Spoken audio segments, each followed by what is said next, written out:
In 2022, it seems like cable services have started to pollute and poison the streaming services that we have all come to know and love. And unfortunately, it looks like we're starting to go on the downhill of streaming services and starting to see the rise of piracy. It seems like every 5 years or so, when something good happens, when something is great and everybody loves it, that someone, which is a big corporation, tends to come by and it's like, oh, you're having fun? Psych. We're gonna destroy this. Coincidence? I think not. And then everyone gets upset and you see thousands of Reddit posts and a whole bunch of news articles describing how users are upset and users are pissed. And the reality is nothing's gonna change anyway, which is unfortunate. So today I wanna take a deeper look into Netflix. With the new plans that Netflix plans on implementing soon, which is the cracking down on password sharing and the tier subscription plans, I wanted to take a deeper look into where did Netflix start? Where exactly do they go from here?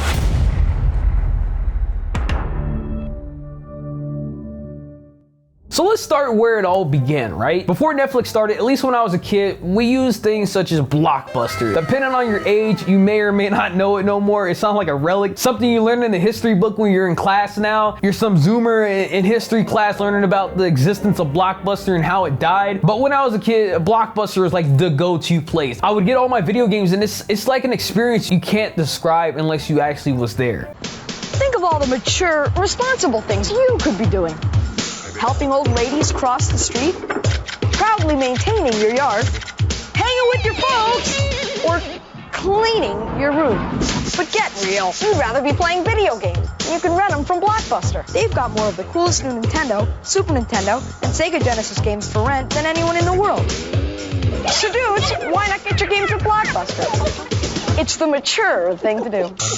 I remember getting Super Mario 64, Smash Brothers, all the Nintendo 64 games and being able to play them at home and just having a blast. Something with me being as a kid, I greatly appreciated it. And as time proceeded, Blockbuster kind of failed to adapt with the times. You had things such as iTunes popping off with the digital MP3 downloads and the whole digital era. Everyone remember LimeWire downloading songs and then getting trolled, having a Soulja Boy song instead, even though you're looking for that new Chris Brown song or you're looking for that new Cupid Shuffle song. Just me?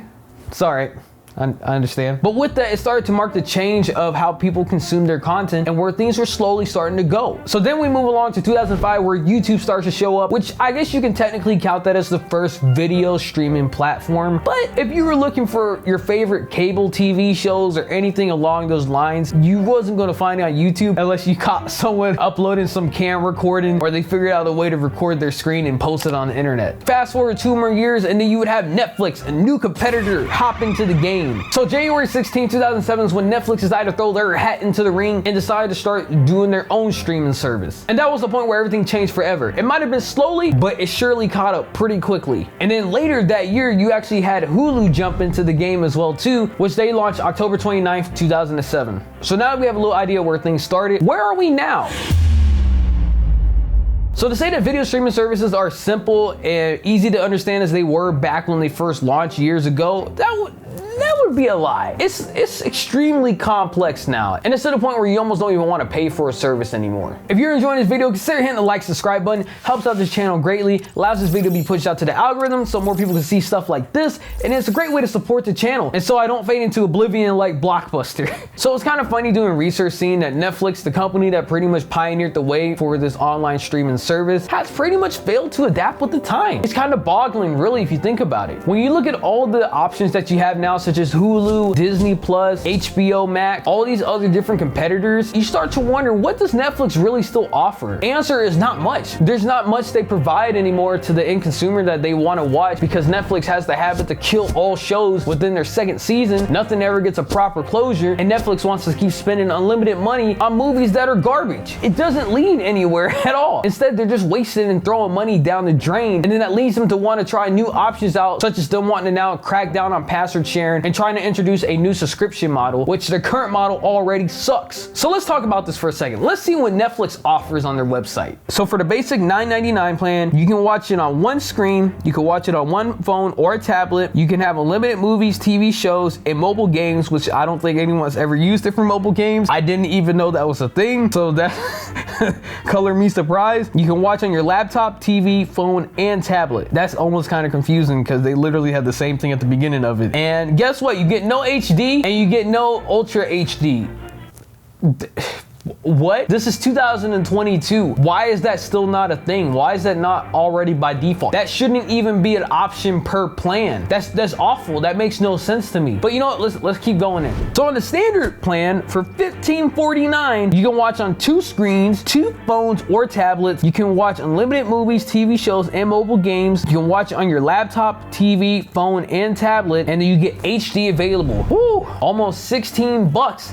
You now finally get HD. But guess what? If you're the only person that uses Netflix, but you want HD, you literally almost gotta pay 16 bucks just for that. If that doesn't sound like a scam, then I don't know what does. But hold up. We're not done yet. We got one more plan to go. Let's look at this one. So for the premium plan of $19.99, which if we're being honest is 20 bucks, you can watch it on 4 screens, 4 phones or tablets. You get unlimited movies, TV shows, and mobile games. You get to watch on your laptop, TV, phone, and tablet. You get HD and you get Ultra HD. 20 bucks, first of all, that's a ridiculous price. I'm just gonna be honest, I would never pay that much for any streaming service. I might as well just hope that someone posts it on YouTube and I can watch it there at that point. But let me get back to an interesting point. For 20 bucks, you get Ultra HD, you get 4K, something that most people typically have now for TV, at least in America. And you're telling me that I gotta pay 20 bucks to get 4K, and pretty much I'm being charged for things that I don't even need or use if I'm a solo user, right? 4 screens that I can watch. If it's just me, who else is gonna watch it? Me. I'm 4 different TVs all at the same time.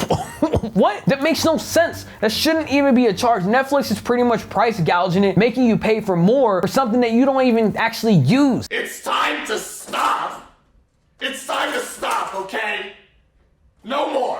That's where I'm really baffled. And honestly, they need to restructure their entire subscription plan. This is an outdated model, especially when your streaming competitors offer HD, Ultra HD streaming at no extra additional cost. How does Netflix think this is a good thing? How do they think that, oh yeah, you know what? I might as well pay my 20 bucks for 4K. And then the fact that prices just keep on rising.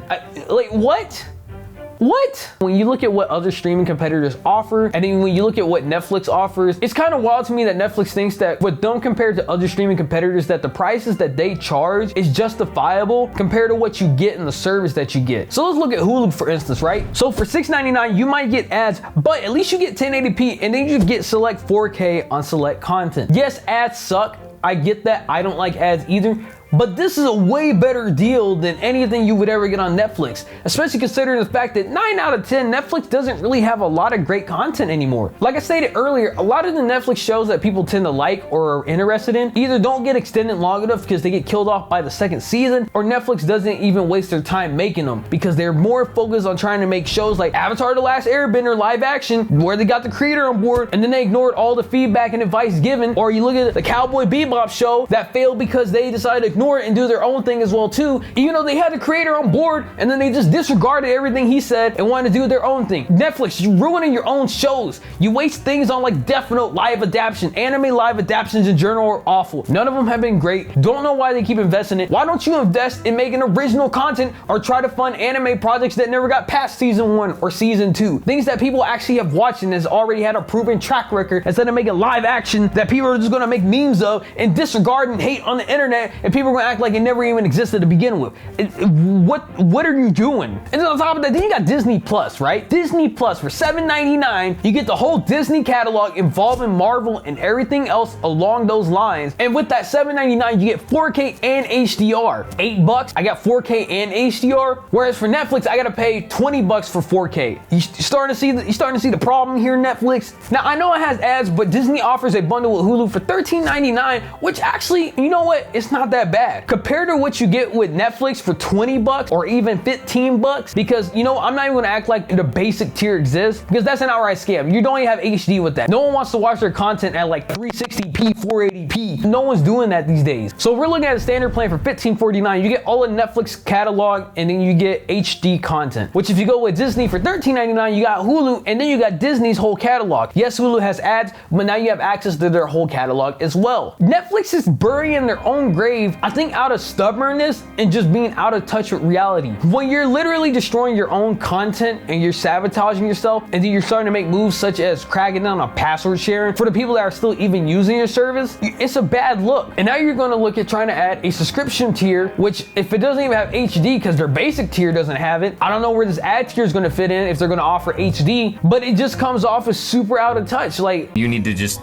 Stop. How do you expect to compete against your competitors with offerings like this? You're not going anywhere. Besides the few shows they do have, people are gonna come, subscribe for 1 month, watch all their shows, and then exit. That's it. There's nothing else Netflix has going for it. And again, because they kill all their shows, no one has anything to look forward to, so they have no reason to stay subscribed to their channel. Now look, I understand that Disney owns Hulu, they own ESPN, so they're able to have these type of bundles. And the fact that they're ideally operating at a loss, trying to gain subscribers with the eventual hope to raise that price over the years, I understand that. But if we're here looking at the consumer point of view, why would I want to go with Netflix over Disney and the ESPN bundle or the Hulu bundle or whatever other offerings that Disney has, especially for the competitive pricing they have in the 4K and the HDR and everything else? It just doesn't make sense. And then at least I know with Disney content, typically is not going to go nowhere. It's not going to be removed from the vault. It's their own content. And then they got more Marvel shows coming, Star Wars, everything else. Whether or not you like the content, that's subjective and that's your opinion, but can't deny the content that they already have in their service. So yes, in a sense, it might be unfair that Netflix had a lot of content from those services originally on their own, but that's just how the market is now at this point. This is how it goes. And what is Netflix doing to combat that? Well, they're focused on a bunch of movies and then a bunch of live action shows and then canceling a bunch of seasons that people actually enjoyed for shows that they thought were pretty decent, could go somewhere. They're sabotaging themselves. They had something going. They saw that eventually this was going to happen, so they started producing their own content, which is great. But when you're funding every movie out there that could be literally